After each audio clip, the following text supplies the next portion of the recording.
एक व्यक्ति अपनी पत्नी और 3 बच्चों की परवरिश और गुजर बसर के लिए दूध बेचने का काम करता था। साथ ही शाम को वह कॉलेज भी जाता था कि उसे कुछ और नौकरी मिल सके। उसने बहुत मेहनत की और आखिर कॉलेज की परीक्षा में बहुत अच्छे नंबर से पास भी हुआ, जिसकी वजह से उसे एक कंपनी में नौकरी मिल गई। अब वह उस नौकरी में भी बहुत मेहनत करने लगा और उसने दूसरे कोर्स की पढ़ाई प्रारंभ की, जिससे कि वह कंपनी का मैनेजर बन सके। परंतु जब भी उसके पत्नी और बच्चे उसे कहते कि हमें आपका साथ और समय चाहिए, वह कहता कि मैं ये सब तुम्हारे लिए ही तो कर रहा हूँ।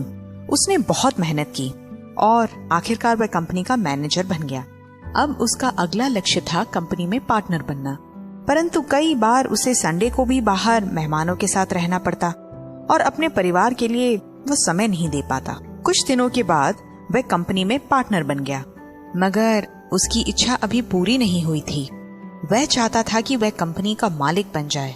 उसने फिर बहुत मेहनत प्रारंभ की, परंतु अपने परिवार के लिए उसके पास समय नहीं था।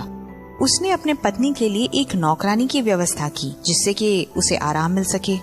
वह अपने छोटे से घर को छोड़कर एक बड़े बंगले में भी शिफ्ट हो गया, मगर वह उस घर में कम और कंपनी में ही ज्यादा रहता। फिर आखिरकार वह कंपनी का मालिक बन ही गया। अब उसने अपने परिवार से कहा कि कल से मैं तुम्हें पूरा समय दूंगा, मगर अगली सुबह वो देख ना सका। मित्रों, अपने कल की चिंता करते करते हम अपने आज को व्यर्थ ही गवा देते हैं, पर प्रभु का वचन हमें कहता है कि अपने कल की चिंता मत कर, क्योंकि चिंता करने से एक पल भी तो ना तुम बढ़ा सकते हो ना कम कर सकते हो। इसलिए मुझ पर भरोसा रख और आज में जी।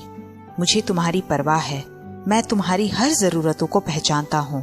तो जब ऐसे प्रेममय परमेश्वर हमारा ध्यान रखते हैं, तो हमें भी सिर्फ उन्हीं पर ध्यान लगाना है और वह हमारी सब जरूरतों को पूरा कर देंगे।